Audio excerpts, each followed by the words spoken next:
Tyson হচ্ছে পরিবারের এমন একজন যে কোনো স্বার্থ ছাড়া, হ্যাঁ, সারাদিন কেমনি কত সুন্দর করে শুয়ে আছে দেখেন তো। হ্যাঁ, দেখছেন, সবসময় বাড়িটা পাহারা দেয়, গরু ঢুকলেও দৌড়নি দেয়, মানুষ আসলে তো কেউ কেউ কেউ কেউ মানে ধরেন বাড়ির মধ্যে কেউ ঢুকছে, হ্যাঁ, মানে না চাইলেও আমার বুঝতে হবে যে না আসলে আমার বাড়ির মধ্যে কেউ ঢুকছে, হ্যাঁ, এই পরিমাণে চিল্লাচিল্লি করে। আর ও আসলে আমাদের থেকে কী চায়? আর মানুষ যদি একটু উপকার করে, ধরেন আপনার সাথেই আপনার হাঁটতেছে, বললো ভাই আপনার ব্যাগটা একটু ধরি, ওই যে আপনার ব্যাগটা একটু ধরছে এই জন্য সে তার প্রতিদান চায়। আল্লাহ আকবার। আসলে এখনকার দুনিয়ার সব মানুষ তো আর এক না ভাই, কিছু মানুষ এমন আছে যারা সব কিছুর চেয়ে অনেক উপরে, অনেক ভালো, কিন্তু সবাই তো আর এক না, তাই না? তো ওই যে কিছু মানুষ বাদে বেশিরভাগ মানুষের চাইতে এই কুকুরগুলাও ভালো ভাই, অনেক ভালো। হ্যাঁ, আল্লাহ আকবার। টাইসন,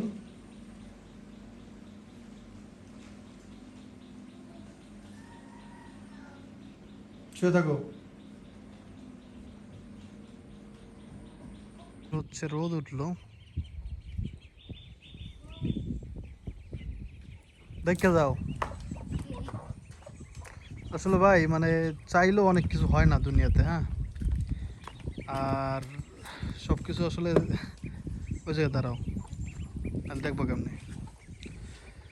এই গাছটায় কয়টা কমলা ছিল কত? কমপক্ষে তো কমপক্ষে 100 100 কমলার বেশি হয়েছে, মানে কমপক্ষে 100। সেখানে কমলা আছে কয়টা দেখেন?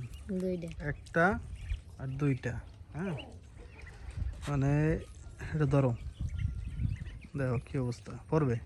না, তো কথা হচ্ছে দেখেন, আমি এটা যে কমলা ছিল এর প্রমাণ আপনাদের দেখাতে পারবো। হ্যাঁ, এই দেখেন, এই দেখছেন বোটা, এই যে এই একটা, ওই একটা দেখা লাগবে না, কত যে এই দেখাতে পারবো একটা, হিসাব নেই কোনো। হ্যাঁ, এই দেখেন, এই যে বোটা, ওই একটা, ঠিক আছে, তারপরে এই দেখেন, এই যে বোটা, এই একটা। মানে এই দেখেন, হ্যাঁ, তারপরে এই দেখেন, দুইটা। মানে অভাব নাই ভাই। হ্যাঁ, মানে পুরো গাছটা ভরে গেছিলো, একবার ফুলে সাদা হয়ে গেছিলো, ভাবছিলাম যে কমলা হইলে আপনাদের দেখাবো, কিন্তু কপাল দেখেন, হুম, সব কমলা কপালে ঝরে নাই। পড়ে গেছে। এই দুইটা আছে, অবশ্য তো কমলা থাকেও না গাছে, কারণ এটাতে যে কমলা হয়েছিল ভাই, সে কমলা যদি থাকতো তাহলে গাছে ভেঙে পড়ে যেত, অতিরিক্ত কমলা হয়েছে। তাকে আশা রাখি ইনশাল্লাহ গাছটা বড় হইলে তাহলে হচ্ছে কমলাগুলো থাকবে, নাহলে মানে তাও যে আল্লাহর মতো আমি আপনাদের বলছিলাম না যে কমলা স্বপ্ন করে লাগাইছি কিন্তু কমলা হয় না, কিন্তু এবার তো দেখা দিছে নাকি, তো ইনশাল্লাহ হবে। হ্যাঁ, দুইটা আছে মাত্র, আল্লাহ ব্যবস্থা করবে ইনশাল্লাহ এক সময়। প্রথমবার হইলো কমলা। চলেন একটু দেখে আসি আমাদের যেই এই ছিল লাউ গাছ, ওগুলোর এখন কী অবস্থা। এই পরিমাণে গরু ঢুকে ভাই, গরুতে কোনো শান্তি দেয় না। তবে এই দেখেন, এই আমার গাছের মূল যেই পাতাটা ছিল এটা ভেঙে ফেলছে, আল্লাহর রহমতে আবার পাতা হয়েছে। নারকেল গাছে, নারকেল গাছ কত যে বড় হইতো কি বলবো বাবা। এই যে লাউ গাছ আমি পরে পলিথিন দিয়ে রাখছি যাতে গোড়া নষ্ট না হয়ে যায়, যেটা আরও আগে করা দরকার ছিল। তো লাউ গাছের অবস্থা ভালো না, কোনো সারটা দিইনি তো, জৈব সার আনা লাগবে বাজার থেকে। গোবর সার দিছি, এটা তো গেছে অবস্থা খারাপ হয়ে, একটা আছে ওখানে একটা মরেই গেছে। মানে এখন আর সত্যি কথা গাছ লাগাইতেছি না, হ্যাঁ, কারণ হচ্ছে গরুর জন্য। এই গরুর জন্য গাছ লাগিয়ে কোনো শান্তি নেই। যখন গরু বন্ধ হবে, মানে যখন এই ধান চাষ শুরু হবে তখন আর কি, মানে তখন দেরি হয়ে যাবে। আর সত্যি কথা কি ভাই, আমাদের লাউ খাইতে দেরি হয়ে যাবে, কিন্তু মানে কি বলবো, যে লাউ খাইতে পারবো, দেরি হবে আর কি অন্য অন্য মানুষের চাইতে বা বাজারের চাইতে। বুঝলাম, তোমার কচু গাছ তো কটা তো বাচ্চা সব কটাই, এই দেখো এই দেখো এই দেখো, আমি তো মনে করছি মরে গেছি, দুটো গোড়া আছে যে। এই যে এত মজা খাইতে। হুম, কি দিয়ে মজা লাগে বেশি কইতে পারেন না। গরুর গোস্ত, তাই আস আস আজ দিয়া পাঠা মান কচু মান কচু। মান কিছু বলে দুধ দুধ কুসু মান কিছু দুধ মান ওই তো মান কুসু দুধ মান কুসু পাঠা পাঠা আমাদের সাহেব দেখেন কি করে এখানে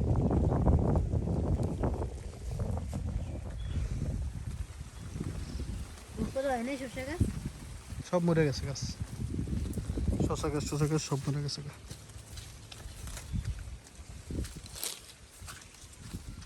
গরুতে পাড়ায় পাড়ায় রাখছে এখানে গাছ এই যে এটা গাছ কিন্তু কি অবস্থা হয়ে গেছে পাড়ায় কি করছে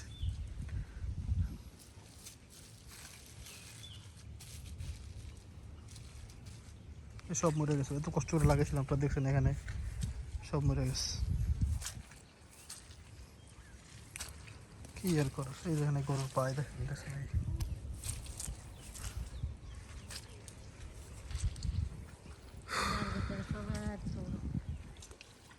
এটা হচ্ছে একটা জলপাই গাছ ছোট এখনো দেখা যাক তো গাছটা ধরছে ভালো মতো আল্লাহর মধ্যে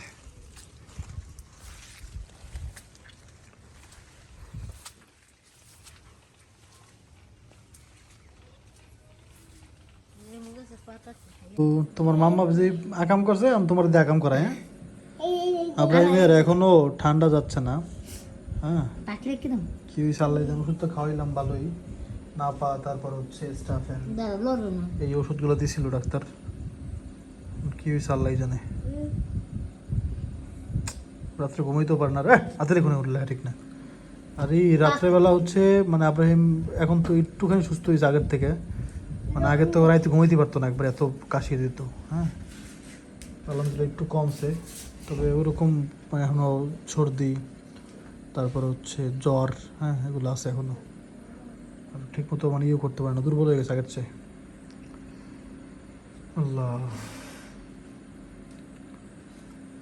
আজকে হচ্ছে আমার প্রিয় শায়েখ মুফতি সৈয়দ মোহাম্মদ ফয়জুল করিম ওনাকে হচ্ছে আমাদের যেই অনেক আলোচিত এবং হচ্ছে অনেক সাহসী একজন সাংবাদিক খালেদ মহিউদ্দিন ভাই হচ্ছে ওনার চ্যানেলে হচ্ছে মানে ডাকছিলেন আলোচনা করার জন্য যেটা প্রায় 3 লাখ মানুষ 14 ঘন্টার মধ্যে দেখছে হ্যাঁ তো এখানে হচ্ছে অনেক প্রশ্ন অনেক কঠিন কঠিন প্রশ্ন অনেক জানার প্রশ্ন যেগুলো হচ্ছে অবশ্যই জানা দরকার সেই প্রশ্নগুলোও করছিলেন এখানে তো হুজুর হচ্ছে খুব সুন্দরভাবে এগুলো উত্তর দিচ্ছেন খুব সুন্দরভাবে তো একটা জায়গায় গিয়ে হচ্ছে এখানে খালেদ মহিউদ্দিন ভাই প্রশ্ন করছে যে আপনারা কি এই যে এত বছর যখন শেখ হাসিনা ক্ষমতা ছিল তখন কি আপনি মানে আপনারা অনেক মানুষ মনে করে যে চরমনাই হুজুর হচ্ছে ওনারা ইসলামী আন্দোলন বাংলাদেশ ওনারা হচ্ছে শেখ হাসিনার সাথে তাল মিলিয়ে থাকছে হ্যাঁ তো এখানে হুজুরও জবাব দিয়েছেন আমি একটু ভিডিওটা ছাড়ি আপনারা একটু দেখেন আপনার শ্রোয়ার দিতে বলেছিলাম যে শেখ হাসিনা আমি শুনি সে বক্তব্য জি আমি শুধু একটা এরকম 50টা বক্তব্য দিতে পারবো জি যে শেখ হাসিনা আপনাকে ভারত বাঁচাতে পারবে না আপনাকে বাঁচাতে পারবে না আপনাকে পুলিশ মিলিটারি আপনাকে বাঁচাতে পারবে না আপনার তো এই কথাটা শুনে খালেদ মহিউদ্দিন ভাই মানে উনি দেখেন নাই ভিডিওটা তো উনি মনে করছেন যে উনি বলছেন যে আপনারা কি শেখ হাসিনার পক্ষে ছিলেন কিনা বা শেখ হাসিনার ব্যাপারে আপনারা নরম নরম কথা বলছেন কিনা হ্যাঁ তো এটা হুজুর বললেন যে আমি এটা বলছি তো এটার প্রমাণটা একটু আপনাদের দিয়ে এটা আসলে কি বলছেন কিনা হ্যাঁ তো দেখেন শেখ হাসিনার আমলে হুজুর কি বলছিলেন শুধু তাই নয় এটা হচ্ছে তখন হচ্ছে সিলেবাস হ্যাঁ মানে যে পাঠ্যপুস্তকের মধ্যে অনেক জায়গায় হচ্ছে হিন্দুদের মানে দেবদেবীর যে কবিতাগুলা বা গল্পগুলা তারপর হচ্ছে হযরত ওমরের হযরত আলীর যে ঘটনাগুলো সেগুলো উঠাই দিছিল আর ওই মূর্তির ব্যাপারে তারপরে গরু হচ্ছে দেবীর সমান এরকম বিভিন্ন লেখা ছিল তো এটার বিষয়ে একটা আন্দোলন হয়েছিল হ্যাঁ তো ওখানে হুজুরের এই বক্তব্য ছিল একটু দেখে নেন আপনারা আজকে সিলেবাসের মধ্যে আপনারা শুনেছেন দেখেছেন দেব দেবীর নামেও কোরবানি করলে তা খাওয়া বৈধ হবে এটা শেখ হাসিনার জন্য খাওয়া বৈধ হতে পারে কোনো মুসলমানের জন্য বৈধ নয়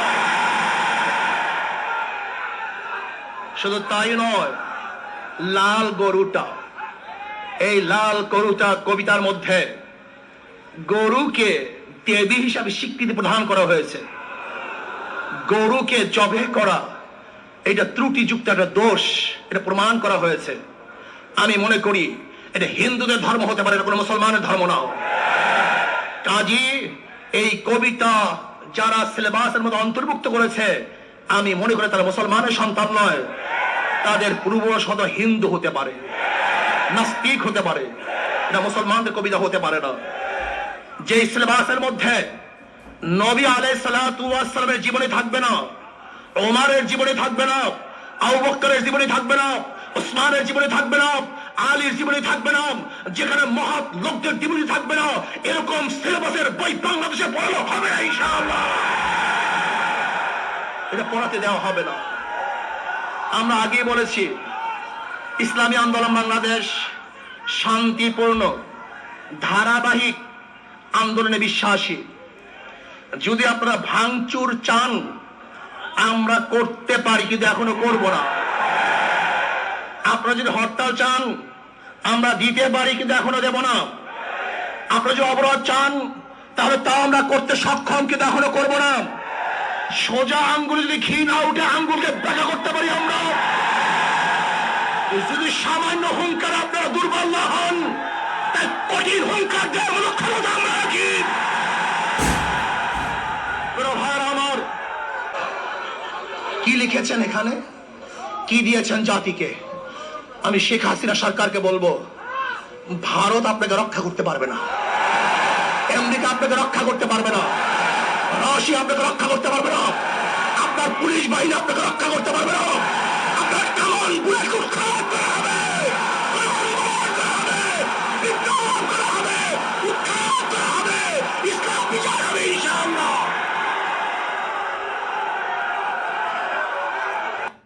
তো এই ঘটনার সময় দেখেন, এই যে সময় টিভি, হ্যাঁ, তারাও এখানে ছিল।